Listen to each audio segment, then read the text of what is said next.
The space station called Vega 7 floated in the darkness between three dying stars. It was an old place, built long before humans ever left their home planet. The walls were metal and rust. The air always smelled like engine oil and alien spices. Traders came and went. Criminals hid in the shadows. Refugees from broken worlds found shelter in its cramped rooms. It was not a nice place, but it was a place where people could start again. Jake Morgan had come here to start again. He was a human man of 42 years. His hair was brown with some gray at the sides. His face had scars, one across his left eyebrow, another along his jaw. His hands were rough from years of work. He was not tall, not short, not thin, not fat. If you saw him walking down a corridor, you would think he was just another mechanic, just another worker trying to make enough money to feed his family. You would be wrong. Jake had been a soldier once, a Marine in the Earth Defense Forces. He had fought in the border wars when the Krillax Empire tried to take human colony worlds. He had done things in those wars that still visited him in his dreams. Bad things? Necessary things. The kind of things that leave marks on a man's soul that never fully heal. The other species on Vega 7 had a name for him. They called him the honey badger. It was a strange name, taken from a small animal on Earth.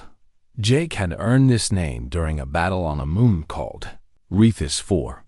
The Krillax had sent 30 of their best warriors to take a mountain pass. Jake had been the only human defender left alive. He held that pass for 9 hours, alone, wounded, running out of ammunition. When the rescue ships finally came, they found Jake sitting on a pile of Krillax bodies, using a broken rifle as a crutch. 26 of the 30 attackers were dead. The other 4 had run away. One of those survivors later gave testimony to a war crimes tribunal. The translator had struggled with his words, but the meaning was clear. We shot him. We cut him. We broke his bones. He did not stop. He did not care. He just kept coming. Like that earth animal, the honey badger. He did not care. The name stuck. In military circles, in intelligence reports, in whispered conversations across 100 worlds, Jake Morgan became the honey badger. But that was 10 years ago. Jake did not want to be the honey badger anymore. He wanted to be a husband, a father, a man who fixed broken engines and came home to dinner with his family. His wife was named Emily. She was a xenobiologist, which meant she studied alien plants and animals. She had bright red hair and green eyes and a laugh that made Jake feel like the war had never happened. They had met on a transport ship 6 years ago. She had been studying a fungus sample. He had been running from his past. Somehow, they found each other. Their daughter was named Lily. She was 7 years old. She had her mother's red hair and her father's stubborn chin. She liked to draw pictures of aliens and spaceships. She asked too many questions. She was afraid of the dark, but pretended not to be. She was the most important thing in Jake's universe. For Lily, Jake had put away his weapons. For Lily, he had learned to fix engines instead of breaking bodies. For Lily, he smiled and laughed and pretended that the darkness inside him did not exist. Most days, it worked. The Morgan family lived in a small apartment on level 7 of the station.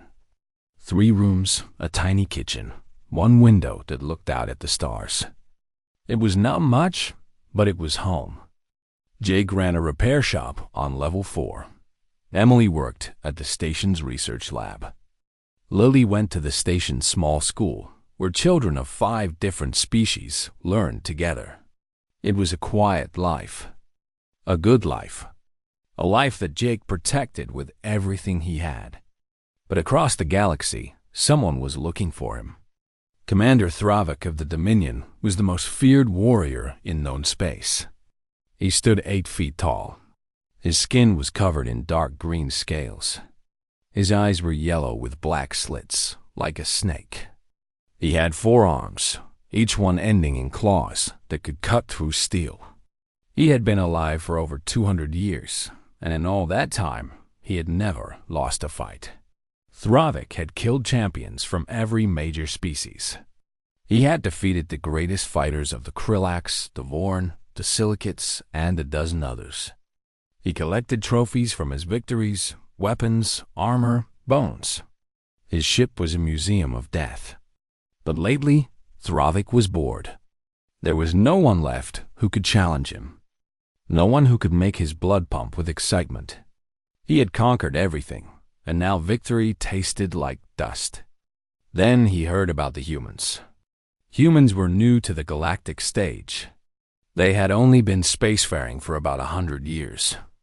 They were small, soft, and short-lived. They had no claws, no scales, no natural weapons. They should have been prey, but they were not prey. They were something else entirely. Thravik heard the stories. Humans who fought when they should have surrendered. Humans who survived when they should have died. Humans who won when they should have lost. At first, he did not believe these stories. They seemed like myths, exaggerations, propaganda. Then he heard about the honey badger, a single human who had killed 26 Krillax warriors alone. A man who had been shot, stabbed, and beaten, and had simply refused to die. A soldier who had become a legend. Thravik became obsessed. He searched for information about this human. He learned that the honey badger had retired, had married, had a child. He learned that the human was living on a small station in the outer territories. A plan formed in Thravik's mind. He would find this honey badger. He would challenge him to single combat. He would defeat him in front of witnesses. He would prove, once and for all, that humans were nothing special, that their growing reputation was built on lies and luck. He would break the legend and become even more legendary himself. Thravik gathered his best soldiers, 20 of the Dominion's elite guard. He boarded his warship. He set course for Vega 7. He did not know that he was flying toward his doom. He did not understand what he was about to wake up. He thought he was hunting an old, tired soldier who had lost his edge. He was wrong. The honey badger was not gone. The honey badger was just sleeping. And there is nothing more dangerous in the galaxy than a sleeping predator who has something precious to protect. Jake Morgan was fixing an engine when his death came looking for him. He did not know it yet. He was just a mechanic covered in grease, helping his daughter with her homework while spare parts lay scattered around his workshop. But the stars were aligning in terrible ways. The countdown had begun. And soon, very soon, the galaxy would remember why humans were not to be touched, especially their children. The warship came out of faster-than-light travel like a monster rising from deep water. It was huge and black, covered in weapons and armor. The people of Vega 7 saw it appear on their screens and felt their hearts fill with fear. This was not a trading ship. This was not a refugee transport. This was a Dominion warship, and the Dominion did not come in peace. Station Commander Torres, a tired old woman who had seen too many troubles, tried to contact the ship. She asked them to state their business. She asked them to follow proper docking procedures. She asked them many things. They did not answer. The warship simply moved closer and extended its docking clamps. It attached itself to the station like a parasite attaching to a host. There was nothing Torres could do. Vega 7 had no weapons. It had no military. It was just a small trading post in the middle of nowhere. The airlock opened, and Commander Thravik walked onto the station. He was even more terrifying in person than the story said. His green scales caught the light and seemed to glow. His forearms hung at his sides, each one thick with muscle. His yellow eyes looked at the gathered crowd like they were insects. Behind him marched 20 soldiers in black armor, carrying weapons that could melt through walls. The people of Vega 7 backed away. Mothers grabbed their children. Shopkeepers closed their doors. Even the criminals, the tough men and women who feared nothing, found somewhere else to be. Thravik walked through the marketplace like he owned it. His soldiers pushed aside anyone who did not move fast enough. He was looking for something. Someone thought he found Jake's repair shop on level 4. The door was open. Inside, Jake was bent over an engine core, explaining something to Lily. The little girl was sitting on a workbench, her legs swinging as she listened to her father talk about fuel injectors and power converters. She did not understand most of it, but she liked listening to her father's voice. A shadow fell over the doorway. Jake looked up. His hands stopped moving. His eyes took in the massive alien warriors standing in his shop, the soldiers behind him, the weapons they carried. In less than a second, his brain calculated distances, angles, and possibilities. Old instincts woke up like hungry wolves, but his face showed nothing. He just looked like a tired mechanic wondering why someone was blocking his light. "Can I help you?" Jake asked. Thravik stepped inside. He had to duck to fit through the doorway. His eyes moved around the shop, taking in the tools, the spare parts, the human child sitting on the workbench. Then his gaze settled on Jake. "You are the one they call Honey Badger?" Thravik's voice was deep and rough, like rocks grinding together. Jake wiped his hands on a rag. "Some people called me that. A long time ago." Thravik moved closer. He was so large that he seemed to fill the entire shop. "I am Commander Thravik of the Dominion. I have killed the greatest warriors of every species in the galaxy. I have never been defeated." "Good for you." Thravik's eyes narrowed. He had expected fear. He had expected respect. This small human was showing him neither. It was almost insulting. "I have come to challenge you to single combat," Thravik said. "A fight to the death. Or until one of us cannot continue. The whole station will watch. The whole galaxy will know." Jake did not move from his position near the engine, but something changed in the air. The temperature seemed to drop. Lily, who had been watching with confused curiosity, suddenly felt afraid without knowing why. "I'm retired," Jake said. His voice was flat. "I fix engines now. I don't fight anymore. You will fight me." "No." Thravik took another step forward. He was now close enough to touch, close enough to kill. "If you refuse, I will burn this station to ashes. Every man, woman, and child will die. Is that what you want?" For a long moment, Jake said nothing. His eyes never left Thravik's face. He was thinking, calculating, remembering things he had tried to forget. Finally, he nodded. "Fine. Tomorrow. The station's cargo bay can be used as an arena. Now get out of my shop." Thravik smiled. His teeth were sharp and white. "I knew you would see reason." He turned to leave, but then he stopped. His yellow eyes had fallen on Lily.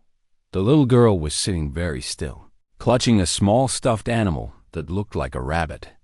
She was trying to be brave, but her lower lip was trembling. Something cruel moved through Thravik's mind. He had studied humans. He knew that they formed strong bonds with their offspring. Unusually strong bonds compared to other species. It was a weakness he could use. "Perhaps I will take the child with me," Thravik said, reaching one of his 4 arms toward Lily. "As insurance. To make sure you do not try to run away before our battle." The arm moved toward the little girl. It never reached her.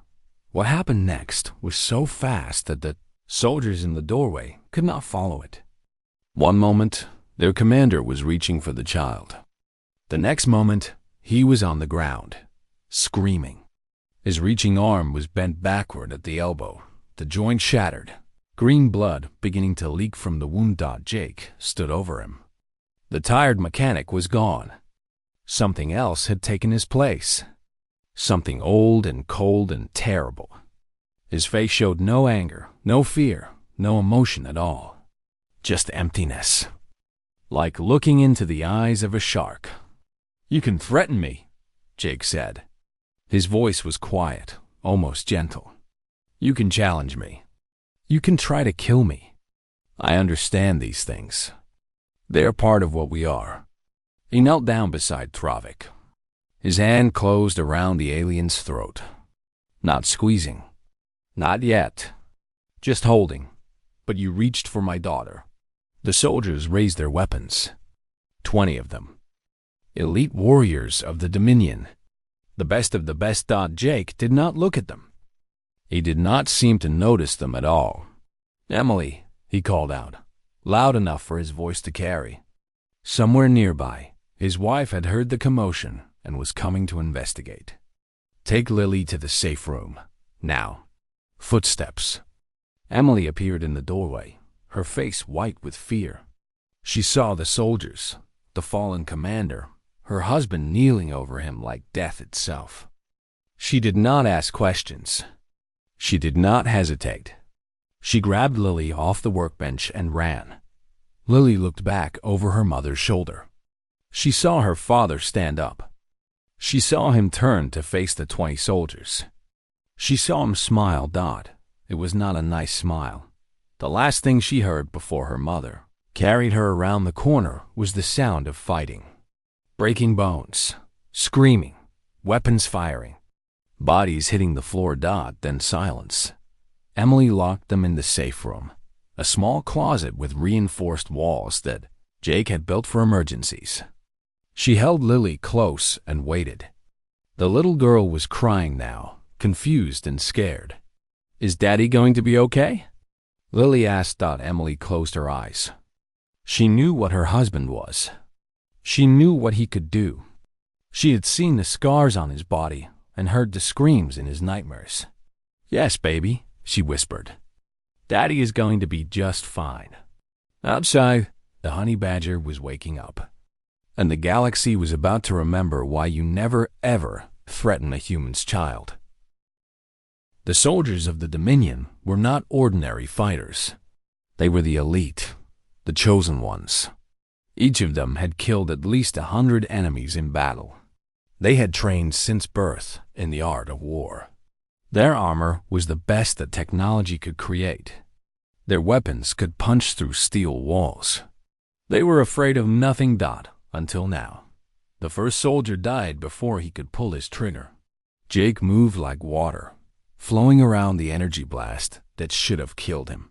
His hand found a weak point in the soldier's neck armor where the helmet met the chest plate. A quick twist, and the soldier dropped. The second soldier tried to shoot Jake in the back, but Jake was not there anymore. He had already moved, using the first soldier's body as a shield. He threw a heavy wrench from his workbench. It spun through the air and hit the second soldier's visor with enough force to crack it. The soldier stumbled back, blind, and Jake was on him in an instant. The other soldiers tried to spread out, to surround him, to use their training. But the repair shop was small and crowded. They kept bumping into each other, into workbenches, into piles of spare parts.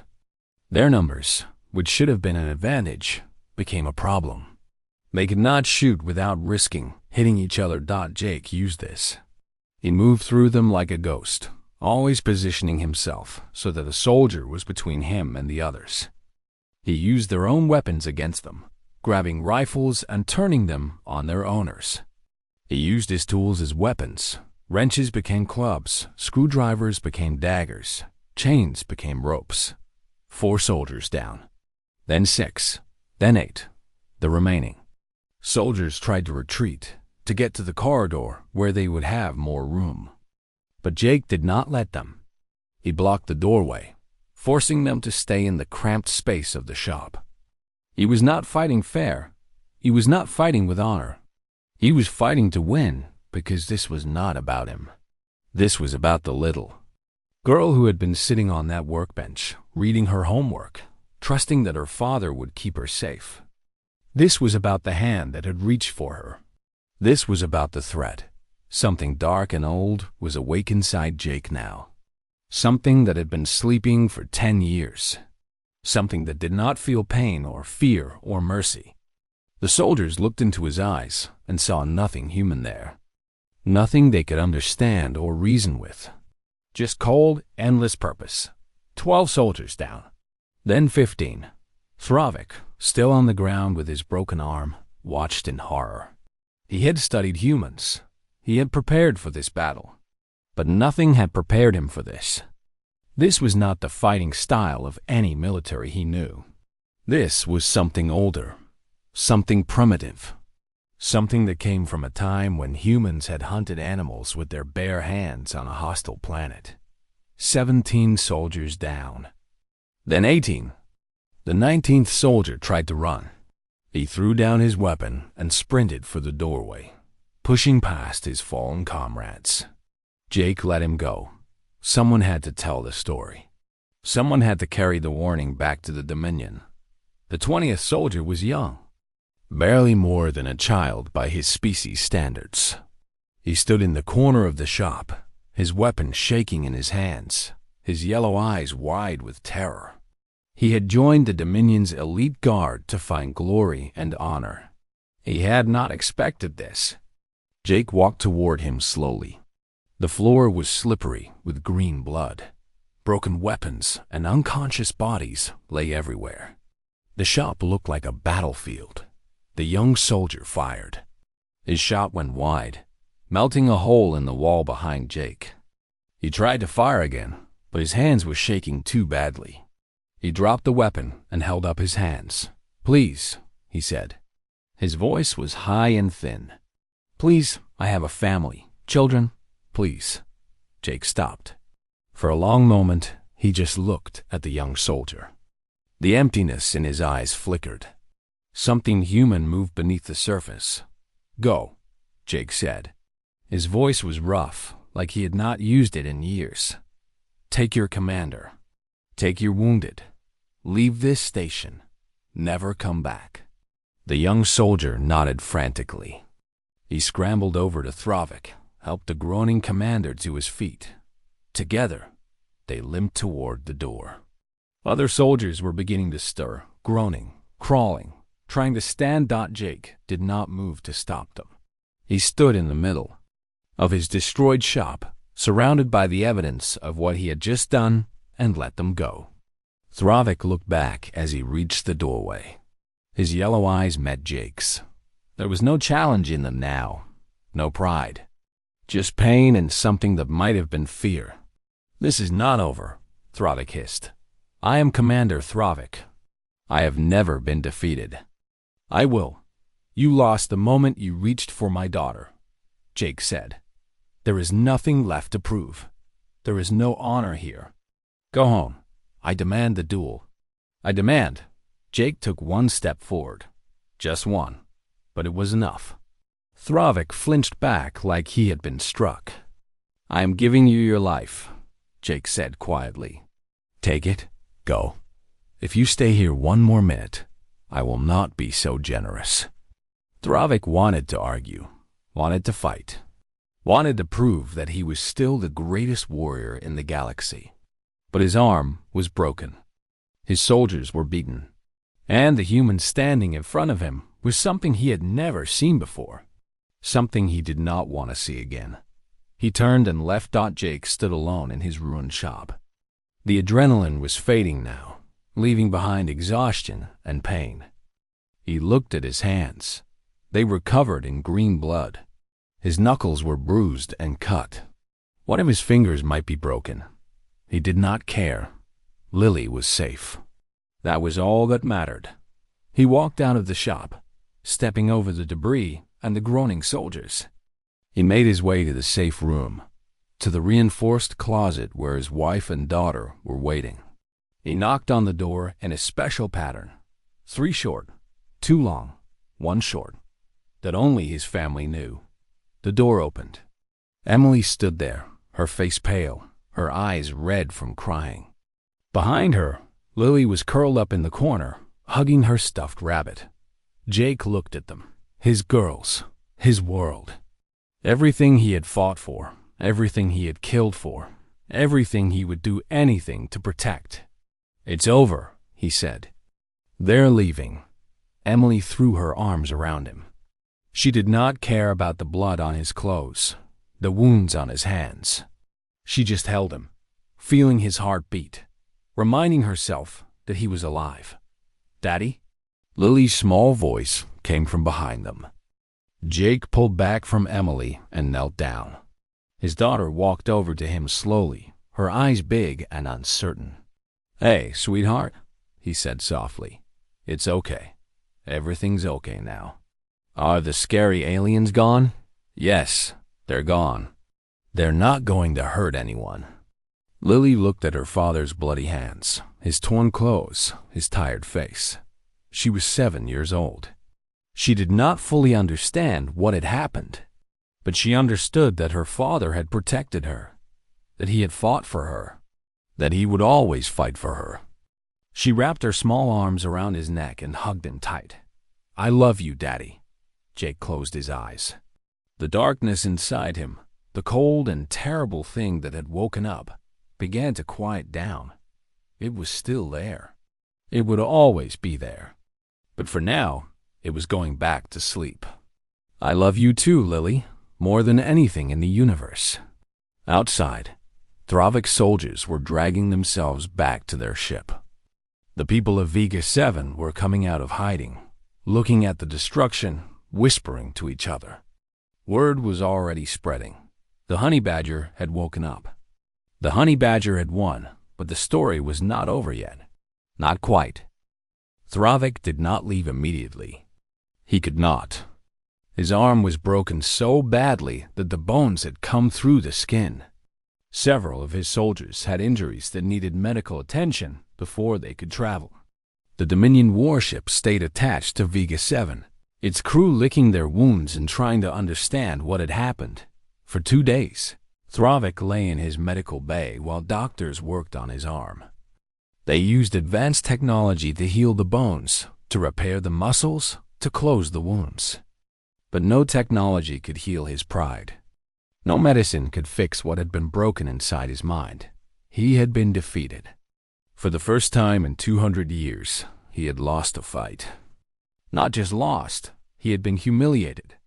A single human, armed with nothing but his hands and some mechanic's tools, had destroyed his elite guard in less than 4 minutes. The stories were already spreading. His reputation was crumbling like sand in the wind. On the 3rd day, Thravik left the medical bay and walked to his ship's viewing deck. He stood there, looking out at the stars, thinking about everything that had happened. His arm was in a special healing device, wrapped in bandages and metal supports. It would be weeks before he could use it again. His second-in-command, a young officer named Vrek, approached him carefully. "Commander, the ship is ready to leave. Should I give the order?" Thravik did not answer immediately.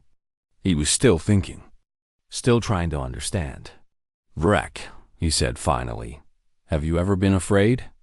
The question caught Vrek off guard. "Yes, Commander. In battle. When I was young. But you overcame it." "Yes, Commander. Through training. Through discipline." Thravik shook his head slowly. "I was never afraid. Not once in 200 years. I killed my first enemy when I was 15. I killed my 100th before I was 20. Fear was something that happened to other people. To weaker people. I thought I was beyond it." He turned to look at Vrek. His yellow eyes were tired, old, like he had aged 100 years in 3 days. "I felt fear in that repair shop," Thravik said. "When I looked into that human's eyes, I felt fear for the first time in my life." "And do you know what scared me most?" Vrek shook his head. It was not his strength. It was not his skill. It was not even the speed with which he destroyed my soldiers. Thravik's voice dropped to a whisper. It was the emptiness. There was nothing in his eyes. No anger, no hatred, no joy in battle. Just purpose. Cold, absolute purpose. He would have killed every person on this station to protect that child. I saw it, I knew it, and I understood that there was nothing I could offer him, nothing I could threaten him with that would make him stop. He turned back to the stars. I have killed warriors from every species in the galaxy. I have seen champions and heroes and legends, but I have never seen anything like that human. He was not fighting for glory. He was not fighting for honor. He was fighting because his child was in danger, and that made him unstoppable. Rek did not know what to say. He had never seen his commander like this, defeated, broken, afraid. Should I send soldiers to kill him? Rek asked. We could attack while he sleeps. We could... No. Thravik's voice was sharp. We will not attack him. We will not seek revenge. We will leave this place and never return. But Commander, Your Honor, my honor is gone. Thravik laughed, but there was no joy in it. I reached for that man's child. I threatened to take her. In that moment, I was not a warrior. I was a monster, and monsters deserve to be destroyed. He walked away from the window, moving slowly like an old man. Give the order. We leave within the hour. And Vrek? Yes, Commander. Send a message to the Dominion High Council. Tell them that the human territories are not to be touched. Tell them that the stories about humans are true. All of them. And tell them, he paused at the doorway. Tell them about the honey badger. Tell them that he has a daughter now. Tell them what happens to anyone who threatens her. Reg nodded. He did not fully understand, but he would obey. The warship left Vega 7 an hour later. The people of the station watched it go with relief and wonder. They had expected death. They had expected destruction. Instead, they had witnessed something that would become legend. On the station, Jake was trying to return to normal life. He had cleaned the blood off his hands. He had fixed what he could of his destroyed repair shop. He had held his wife and daughter and promised them that everything was okay. But he knew it was not okay. Something had changed. Something had woken up inside him that he had spent 10 years trying to bury. The darkness was awake now, and it would not go back to sleep so easily. That night, after Lily was in bed, Jake sat on their small balcony and looked at the stars. Emily came out and sat beside him. She did not speak. She just took his hand and held it. I almost killed them all, Jake said quietly. Every single one of them. I could have done it. I wanted to do it, but you didn't. No. He was quiet for a moment. There was a young one, barely more than a kid. He begged me. Said he had children. Emily squeezed his hand. I let him go. I let them all go. But Emily, if he had touched Lily, if his hand had actually touched her, Jake's voice broke.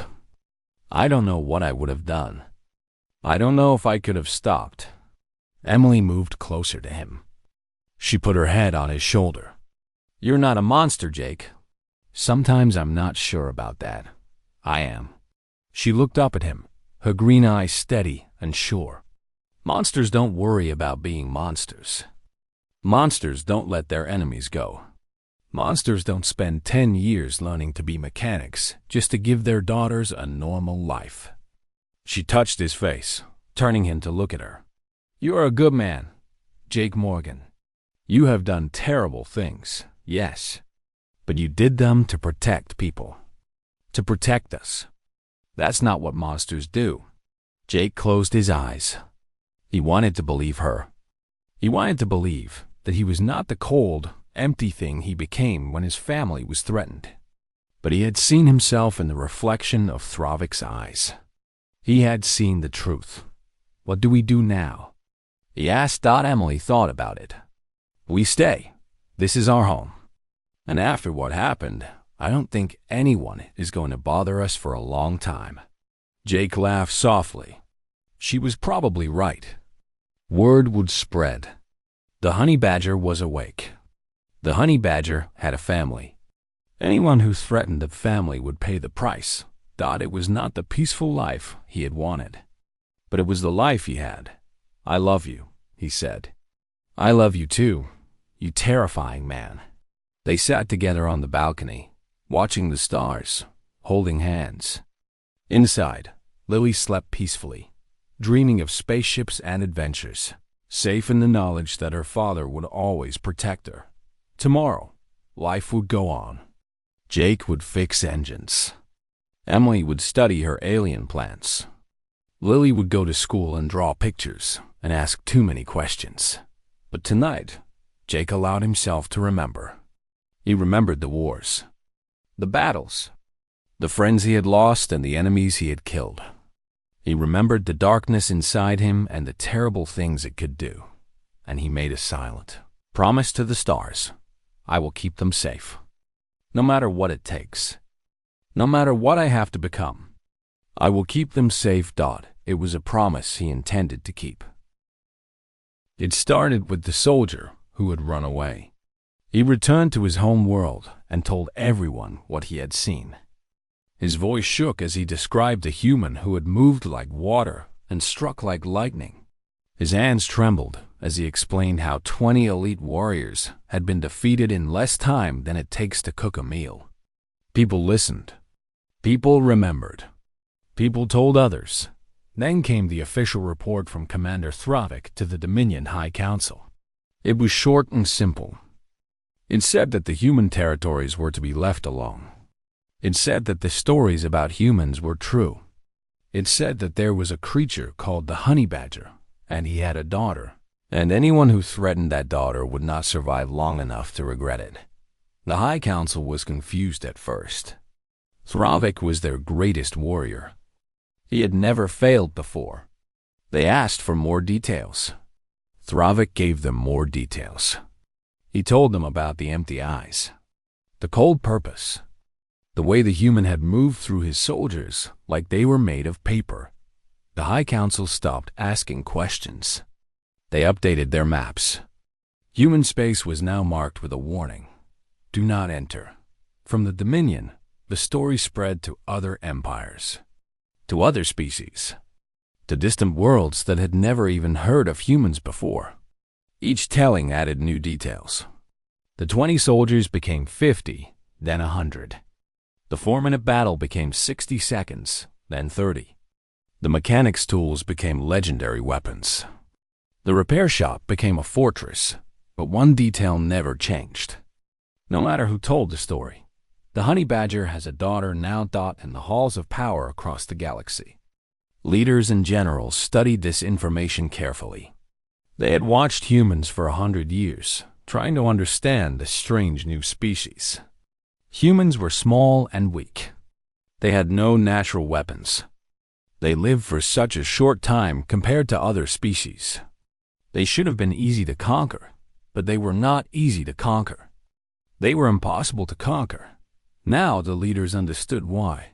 Humans were not dangerous because of what they could do. Any species could learn to fight. Any species could build weapons. Strength and skill were common in the galaxy. Humans were dangerous because of what they would do. A human with nothing to protect was just another soldier. Dangerous, yes, but manageable, predictable, limited by the normal rules of war. But a human with something to protect, a child, a family, a home, became something else entirely. They became creatures without limits, without fear, without the normal concerns that made warfare possible. They would not surrender. They would not negotiate. They would not stop until they won or until they died. And they usually won. The Galactic Assembly held a special meeting to discuss the human question. Representatives from 50 species gathered in a great hall on the neutral world of Nexus Prime. They argued for days about what to do. Some wanted to destroy the humans before they became too powerful. Others wanted to ally with them. Others wanted to simply leave them alone and hope for the best. In the end, they did nothing. Because everyone understood that doing something might provoke the humans. And no one wanted to be the species that made humanity angry. On Vega 7, life returned to normal. The station's residents repaired the damage from the battle. The marketplace reopened. Ships came and went. Traders bought and sold. Life continued as it always had, but something had changed. People treated the Morgan family differently now. They nodded respectfully to Jake when he walked through the corridors. They offered Emily discounts at their shops. They invited Lily to birthday parties and playdates. It was not just fear, though there was some of that. It was also gratitude. The station had been threatened, and Jake had protected it. He was one of them now. For better or worse, Jake went back to fixing engines. He woke up each morning, ate breakfast with his family, walked to his repair shop, and spent his days covered in grease and oil. He liked the work. It was honest and simple. When you fixed an engine, it worked. When you made a mistake, you could see it and correct it. There were no moral gray areas in mechanics. No difficult choices. Just problems and solutions. Emily continued her research at the station lab. She was studying a new type of fungus that had been discovered on a nearby moon. It was boring work to most people, but she loved it. She loved the quiet patience of science, the slow accumulation of knowledge, the satisfaction of understanding something new. Lily went to school.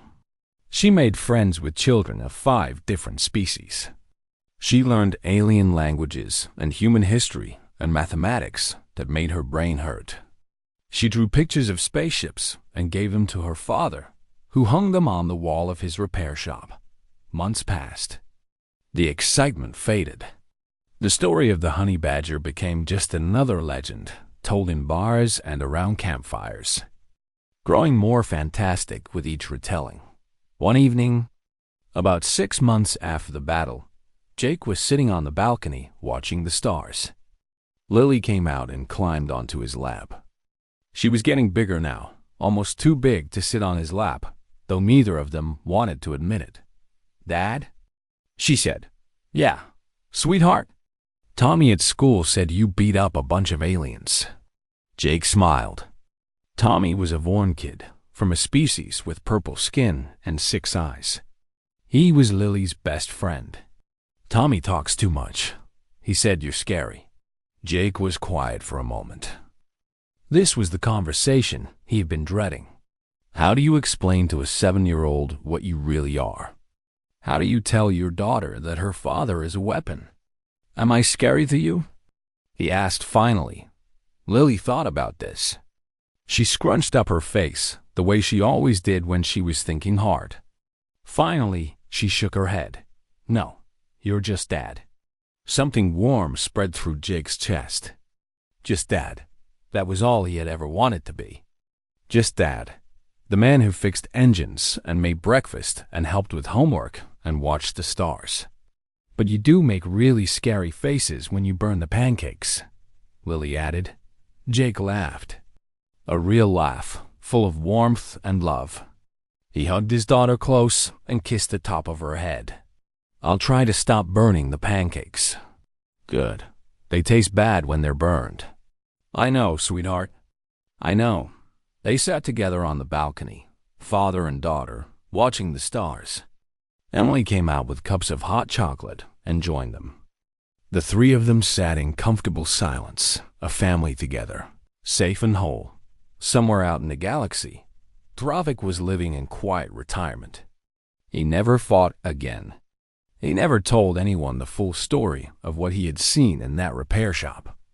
When people asked about his injury, he said it was a training accident. When they asked about his retirement, he said he was tired of war. But late at night, when the nightmares came, he still saw those empty eyes. He still felt that hand on his throat. He still heard that quiet voice saying, "You reached for my daughter." He would carry that fear for the rest of his very long life. On Vega 7, Jake Morgan finished his hot chocolate and carried his sleeping daughter to bed. He tucked her in, kissed her forehead, and whispered a prayer to whatever gods might be listening. "Keep her safe, please. keep her safe. Then he went back to the balcony and sat with his wife under the stars. He was not a warrior anymore. He was not the honey badger. He was just a mechanic, a husband, a father, a man trying to live a quiet life in a dangerous galaxy. But if anyone ever threatened his family again, he would become something else. Something old and cold and terrible. Something that did not care about pain or fear or death. Something that would not stop until the threat was eliminated. He hoped it would never happen. He prayed it would never happen. But if it did, he would be ready. The honey badger was sleeping. But the honey badger was not gone. And that was a lesson the galaxy would never forget.